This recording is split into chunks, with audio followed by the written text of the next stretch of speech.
송은재TV 시작합니다. 이제 총선 사전투표가 다음 달 5일, 6일입니다. 그러니까 사전투표까지는 꼭 일주일 남았습니다. 그런데 이 민주당과 조국혁신당 후보들의 파렴치한 비리들입니다. 이 파렴치한 비리들이 날마다 쏟아지고 있습니다. 그러다 보니까 그 숫자도 많다 보니까 이제 뭐 기억하기도 힘들 정도입니다. 어느 누가 어떤 비리를 저질렀는지, 특히 여기에서 중요한 것은 이 파렴치한 비리를 저지르고 거기에 대해서 변명을 하고 있습니다.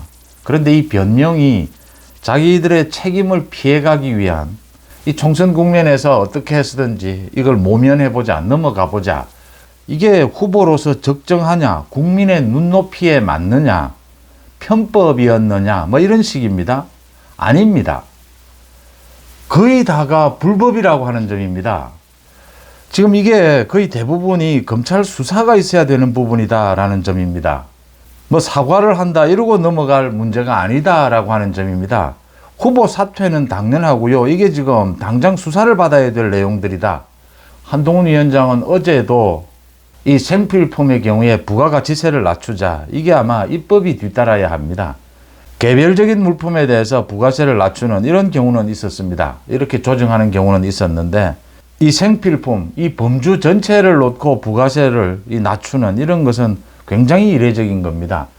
물가를 잡기 위해서 지금 특히 뭐 여러 가지 이야기가 나옵니다. 전 국민에 대해서 부가세를 이렇게 생필품 낮춰주는 것이 무슨 도움이 되느냐라고 하는데, 물가 잡는 데 도움이 되죠. 또 있는 사람들보다는 없는 사람들에게 크게 도움이 되는 것입니다. 그런 식으로 이제 물타기 하는데 흔들릴 필요가 없다라고 하는 것이고요. 국회를 세종시로 이전하는 부분, 이건 이미 정해놓고도 하지 못했던 부분입니다. 하지 않고 있었던 것입니다.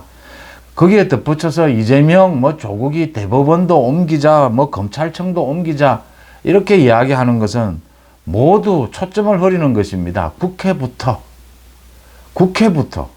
이미 정해져 있고 부지도 확보되어 있는 이 국회부터 옮기는 현실화, 약속을 지키는 그것부터 한동훈 위원장이 하겠다. 생필품의 경우에 부가세도 낮추겠다.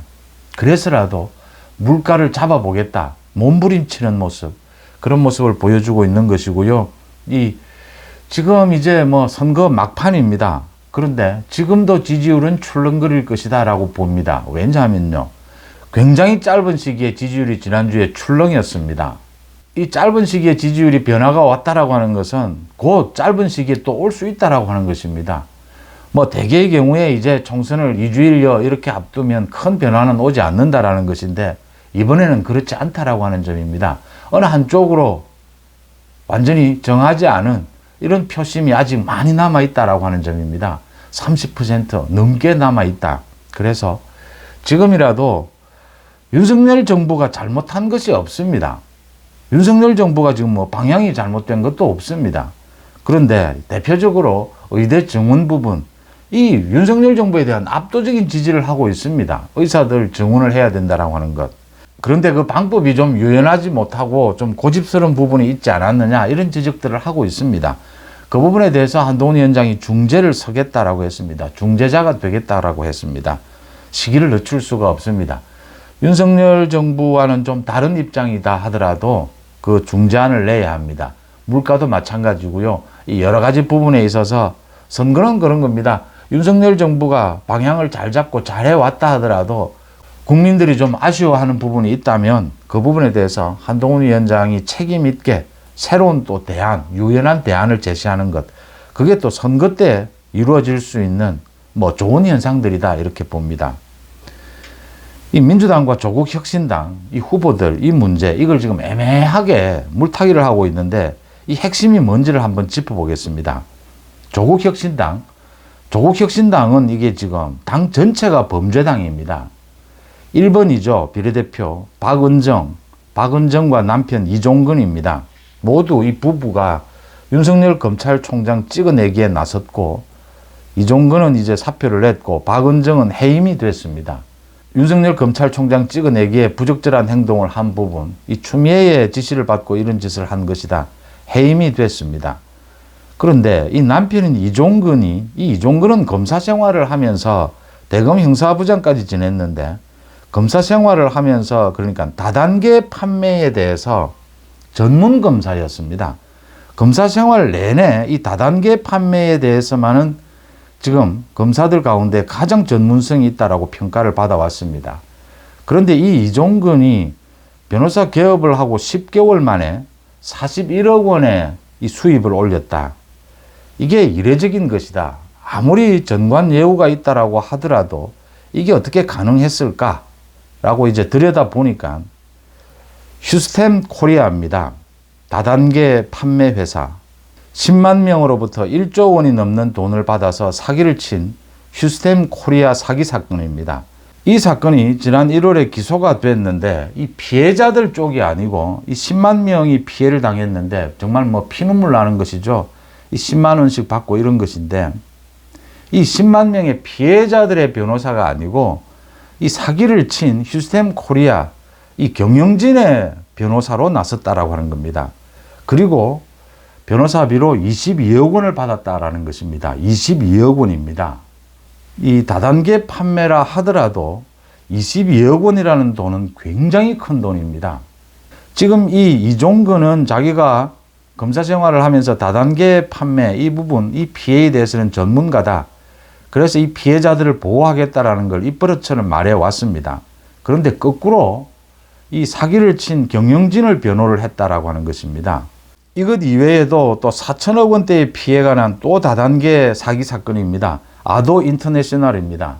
이 아도 인터내셔널 사기 사건, 여기 변호사도 맡았다라고 하는 것입니다. 이 사건도 맡아서 지금 변호를 하고 있습니다. 자, 이 사건이 터졌습니다. 41억 원이 어떻게 이렇게 수입을 올릴 수 있었느냐? 전관 예우가 아니냐라고 하니까 이 이종근과 박은정이 어제 오후에 밝힌 변명입니다. 자기가 윤석열 정부에 이렇게 맞서다가 피해를 당했다. 그래서 전관 예우가 가능했겠느냐라고 이야기를 합니다. 그 다음에 박은정은 자기 남편이 만약 전관 예우가 있었다면 41억 원이 아니라 160억 원 정도의 수익을 챙겼을 것이다. 이런 소리를 또 했습니다. 그러면서 윤석열 대통령과 한동훈 위원장을 근거도 없이 공격을 했습니다. 그 다음 이걸 보도를 한 조선일보도 공격을 했습니다. 먼저 이 검사들 또 판사들 전관 예우는 현 정권과 사이가 좋다 나쁘다 하고는 관계가 없습니다. 그 다음 박은정이 자기 남편이 굉장히 유능하다라고 생각하는 모양입니다. 그래서 만약 전관 예우가 있었다면 1년 동안 41억 원이 아니라 160억 원을 벌었을 것이다 이러는데 그런 전관 예우는 없습니다. 160억 원은 특수한 경우가 아니면 보통의 경우에 이 전관 예우가 있었다 하더라도 보통의 경우에 이렇게 많은 금액은 아닙니다. 지금 박은정이 이렇게 물타기를 하고 있는 겁니다. 이 의문이 드는 부분입니다. 이 다단계 업체나 다단계 업체의 이 경영진들, 이 사기 사건, 사기를 친 사람들은 대부분 이 업종에서 오래 있었던 사람들입니다. 그러니까 이종근이 검사 생활을 하면서 지난해에 옷을 벗었는데 옷 벗기 전까지 자기가 다단계 수사를 해왔습니다. 이 사람들과 모를 수가 없다라고 하는 것입니다. 이 사람들을 알고 있었을 것이다. 검사 생활을 하면서 수사를 했던 그 대상일 수도 있다라고 하는 겁니다. 그게 업체가 다를 수도 있고 다른 사건일 수도 있습니다. 그 다음 또 한 가지 중요한 겁니다. 이게 휴스템 코리아로부터만 이 변호사비로 22억 원을 받았습니다. 이 서민들의 피 같은 돈 22억 원, 이 돈을 받았다. 이게 경찰 수사에서 이 휴스템 코리아의 자금 흐름을 쫓는 과정에서 22억 원이 빈다. 이 돈이 어디로 갔느냐? 이게 이종근 변호사로 흘러 들어갔다라는 게 확인이 된 것입니다. 여기에서 그러니까 말씀드린 대로 이종근이 검사 생활을 하면서 이런 다단계 업체 사람들과 알았을 가능성이 높다. 그 다음 두 번째, 이 22억 원이라는 돈, 이 돈이 상당히 이례적으로 크다라고 하는 겁니다. 한 사건에. 이 사건 자체가 뭐 조 단위의 피해긴 하지만 그래도 굉장히 크다. 이 휴스템 코리아 측에서 이 돈을 숨겨두기 위해서 이 자금을 숨겨두기 위해서 이 변호사비로 위장한 것은 아니냐. 이 외에 또 돈이 더 있을 수도 있다. 뭐 언제나 이렇습니다. 다단계는 이렇게 사기를 쳐서 이 돈을 모은 돈을 뭐 숨기기에 바쁘지 않습니까? 그런 의혹이 당연히 제기가 되는 부분입니다. 그래서 이게 정치적인 공세도 공세고 조국혁신당의 조국혁신당은 이게 범죄당입니다. 이제 정치적인 책임은 책임이고 이 박은정의 남편 이종건에 대해서 검찰이 수사를 해야 되는 것이 아니냐라는 겁니다. 이게 이종건이 검사 시절에 수사를 하던 이 다단계 업체를 옷을 벗고 나와서 변호를 했다면 그 자체로도 법의 위반이고, 또 하나는 이 다단계 업체와 결탁이 되어 있는 것이 아니냐라는 점입니다. 22억 원이라는 돈, 검찰의 수사가 필요하지 않느냐라는 부분입니다. 그 다음 조국혁신당 또 김준형 후보입니다. 비례대표. 이 조국혁신당의 김준형 후보가 대표적인 반미를 외쳐온 이런 교수 출신인데, 이 아들이 한국 국적을 포기하고 미국 국적을 취득을 했다.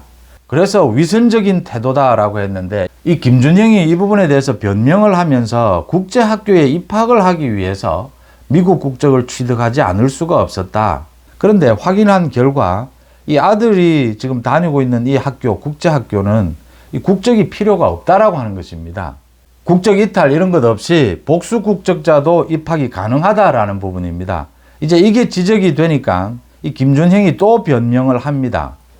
이 국적 때문이 아니고 지금 입학 때 입학 시기에 좀 문제가 있었다. 미국 학제와 한국 학제가 다르기 때문에 6개월 정도 손해를 보게 된다. 이 미국과 한국의 학기가 다르기 때문에 이렇게 변명을 했습니다. 학기가 달라서 6개월을 쉴 수밖에 없었기 때문에 한국 국적을 포기하고 미국 국적을 선택했다. 이렇게 볼 사람이 누가 있겠습니까? 2년, 3년도 아닙니다. 6개월입니다. 6개월의 기간 때문에 한국 국적을 포기하고 미국 국적을 선택했다. 이 김준형의 아들이 15살 때의 일입니다. 이건 모두 다 병력 기피라고 당연히 볼 수 있는 겁니다. 그래서 이 김준형이 또 대책을 이야기를 합니다. 아들이 미국 국적을 포기하고 한국 국적을 취득하고 군대에 가려고 한다. 병력 의무를 다하겠다라고 하고 있습니다. 그런데 이것도 지금 선거판만 넘기고 보자라고 하는 변명이다라고 하는 겁니다. 이게 만약에 병력 기피를 위해서 또 특례 입학을 위해서 이런 목적으로 국적을 변경, 미국 국적을 선택한 것이라면 한국 국적을 회복할 수 없다라고 하는 겁니다. 그러니까 한국 국적을 회복하기 위해서는 범죄 경력이라든지 신원조회, 병적조회 이런 요건들의 심사를 받아야 하는데, 병력을 기피할 목적으로 대한민국 국적을 상실했거나 이탈했던 자는 국적 회복 허가가 제한이 됩니다. 국적 회복이 되지 않는다라고 하는 점입니다. 김준형은 이런 사실들을 모두 알고 지금 계속해서 문제가 생기면 변명하고 문제가 생기면 변명하고 이런 파렴치한 행태를 보이고 있습니다. 이 조국당의 실체입니다. 그 다음 민주당으로 넘어가겠습니다.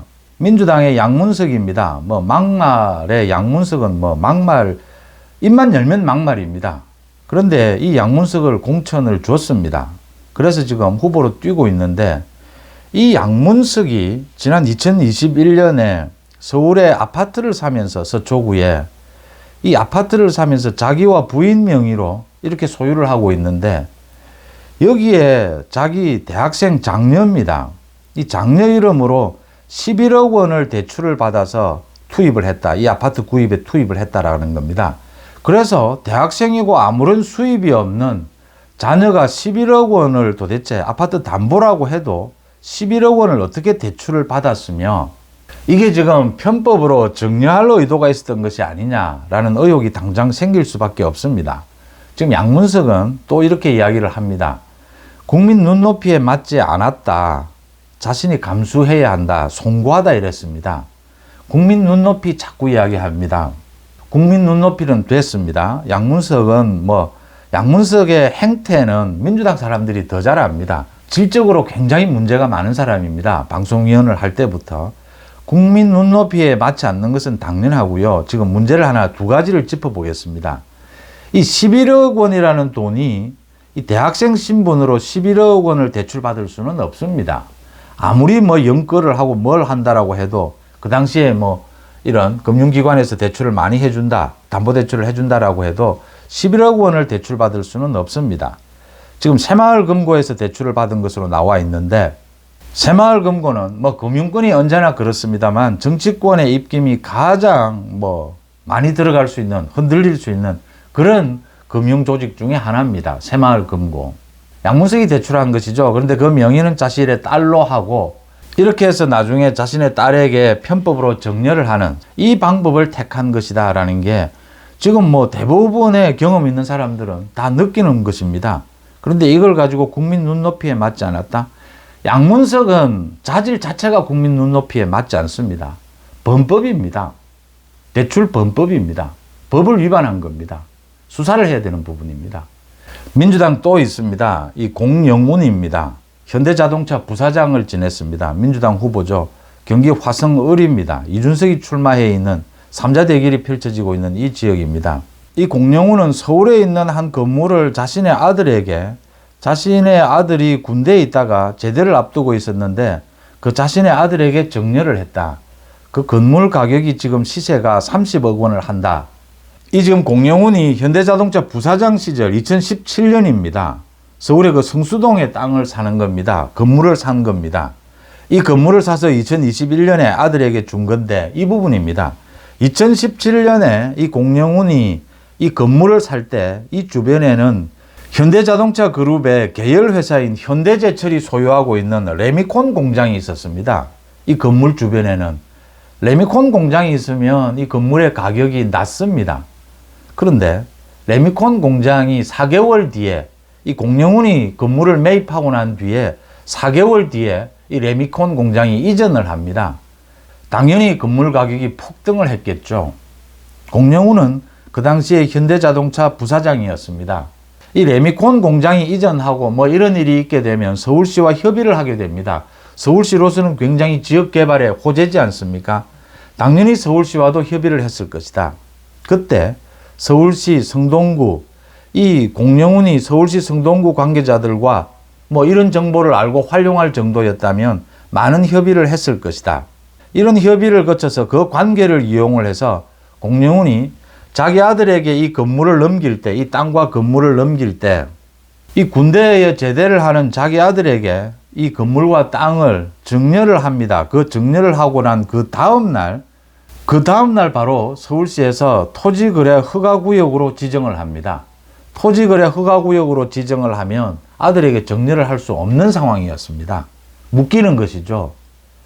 토지거래 허가구역 서울시에서 지정하는 이것 하루 전에 공영훈은 알았다라고 하는 점입니다. 공영훈은 두 가지 특혜를 누립니다. 이 땅값 건물 합해서 지금 30억 원입니다. 이걸 아들에게 넘기기 위해서 자기가 살 때는 자기가 다니고 있는 회사의 계열사 그 레미콘 공장이 이전할 것을 이미 알고 그 전에 이 건물을 매입을 합니다. 그래서 엄청나게 이 건물값, 땅값이 뜁니다.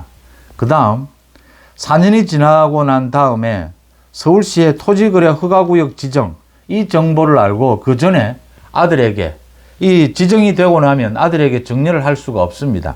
그 전에 아들에게 정려를 합니다. 이건 지금 후보 사퇴 이런 문제가 아닙니다. 지금 이 4명입니다. 이 후보 사퇴의 문제가 아닙니다. 후보 사퇴는 당연하고 수사를 해서 잡아 넣어야 될 사람들입니다. 파렴치범들입니다. 이 총선판에서 국민 눈높이 운운하면서 대충 물타기해서 넘어가려고 하는 것입니다. 앞으로도 선거가 며칠 남지 않았는데 앞으로도 계속 터져 나오게 될 겁니다. 민주당과 조국혁신당은 범죄당입니다. 이 범죄당을 제대로 된 국민들에게 정보를 주고 국민의힘이 제대로 잘해서 이 범죄당을 정치적으로 응징해야 합니다. 한동훈 위원장이 어제 막말을 했습니다. 아마 한동훈 위원장이 평생 처음 해보는 말일 겁니다. 개같이 정치를 하고 있다라고 했습니다. 이 말을 가지고 또 민주당이나 또 많은 사람들이 비난을 할 겁니다. 막말이긴 한데 틀린 말이 아니다라고 하는 겁니다. 개같이 정치를 하고 있지 않습니까? 선거에서는 이런 범죄 후보들, 범죄당을 응징하는 것이 중요합니다. 이기는 것이 중요합니다. 아무리 한동훈 위원장이 또 윤석열 대통령이 윤석열 정부와 국민의힘이 바르다라고 하더라도 선거에서 지면 이 범죄 후보들을 허용하는 꼴이 됩니다. 국회 입성을. 국민의힘 지지층이 가장 우려하고 두려워해야 하는 것은 그 부분입니다. 이기기 위해서 할 수 있는, 법을 위반하는 것 이외에는 할 수 있는 모든 것을 다해야 합니다. 그 모든 것이 마음에 들든 마음에 들지 않든 국민의힘 지지층, 합리적인 국민들은 지지해 줄 필요가 있다, 이렇게 봅니다. 왜냐하면요, 민주당과 조국혁신당은 범죄당이기 때문입니다. 개같이 정치를 하려고 하는 사람들입니다. 국회를 개같은 국회로 만들려고 하는 사람들입니다. 송재TV 마칩니다. 고맙습니다.